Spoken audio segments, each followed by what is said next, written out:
In this tutorial, I'm going to share with you how to translate a given document or a given text in Microsoft Word to any language of your choice. So you can start by coming to your document. For example, this is my document. The document I want to translate is in English, written in English, about Albert Einstein. You can see it and you can see the details of it.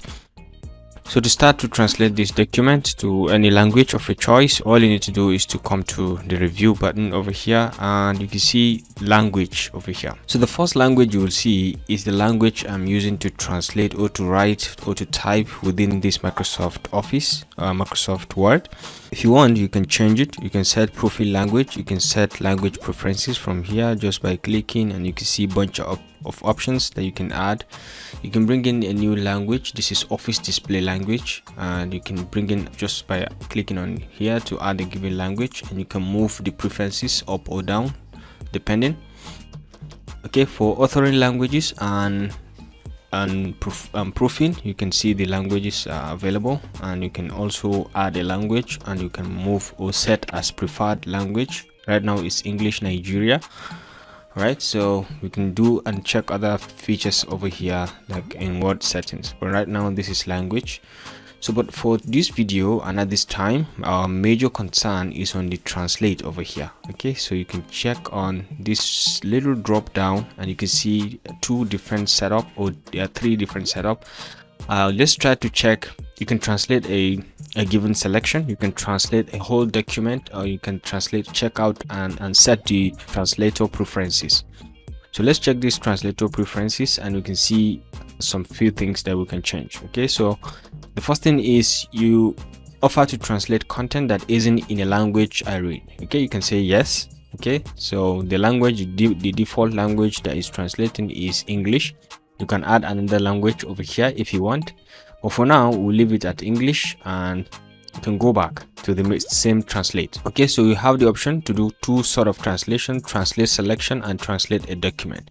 So let's say we go back to the document and we select a given part. Okay, so let's say we select this part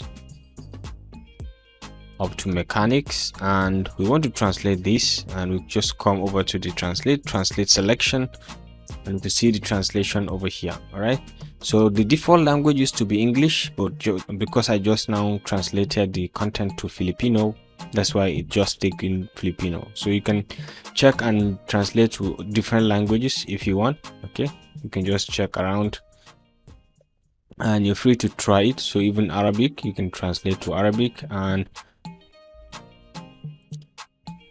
one of the key features or benefits of this Microsoft Translator is that as you navigate through a word, just to confirm the translation, you can see other features also related to that word that maybe you can use as an alternative. Okay, maybe this relativity, the real translation, you can see it over here, and you can see other features also from that same relativity. You have other words that you can use to replace relativity, and you can see them over here, and you can easily adjust for quicker and better translation.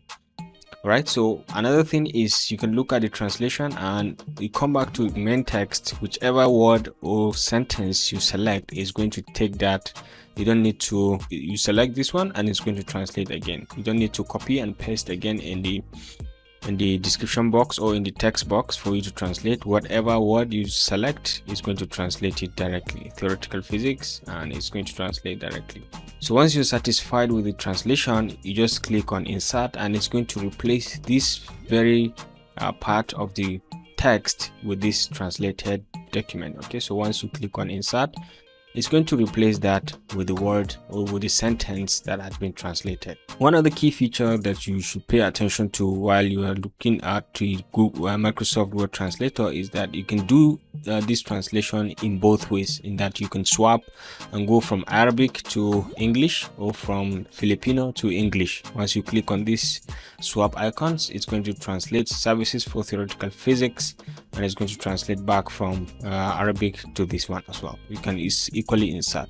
So to the top right, you can see document. You can translate this whole document instead of the selected text. You can translate the whole of document. So you can set the language to from auto detect to English, For example, it will detect that it's in English, and then it will translate it to English. So let's say we are translating to another language, maybe French, from English, from auto detect to French. But right now we have to remove this Arabic part, so let's do Ctrl Z. So we'll bring it back to English, and maybe let's say we want to translate this whole document. So once you click on translate, it's going to translate the whole document. Alternatively, you have to come over to translate over here, and you can say translate document, and once you click on this, it's going to bring you over here to this same dialog, right? So you can choose this icon if you want to always translate your document into this language. But for example, I may want to translate it in another language, so I'm not going to tick in this box. So once you're set, you select the language, and either you save from English if you are certain, or auto detect if you are not certain to which language. We set to French, and you can just click on translate, and it's going to translate the entire document. So let's try it. Right, and you can see it has just translated everything to French. You see it has translated everything that we have into French. So one of the key things you should pay attention to is that it has translated and brought it into a very fresh Word document. So you can now have to on your own manually save it as a fresh document. Okay, you can just move and navigate to the folder where you have the document saved, where you want to save the document, and then name it English to French, right? And then you can save it. Now you have saved it as a dependent folder, as an independent folder, a file. Okay, so one thing you should notice is that Google Translator always tamper with the font styles, okay, of the document. Once you translate, you can see some of the documents or some of the text come in with different sizes. You can normalize this by selecting everything, and then you can come over here and selecting it and make it a uniform font style. Let's say we'll go with Calibri Light, and maybe we can select a given font, let's say 12, and go with 12, and we can either justify, or we can make it adjust it to right, left, or center. Okay, you can justify as well, and we can select this Albert Einstein and increase the sizes and bold it, and then we can centralize it. And I think this kind of looks cool as regards the content that we have, and we've saved everything and it's there, right? So ladies and gentlemen, this is just a bit on how to translate your document or your text within Microsoft Word using the Microsoft Word Translator. If you like this video, or if you enjoy this video, if you learn anything today, please feel free to share with your friends, and remember to hit the subscription and the like button to stay connected to this channel for more of our very useful videos. I will see you in my next video. Bye.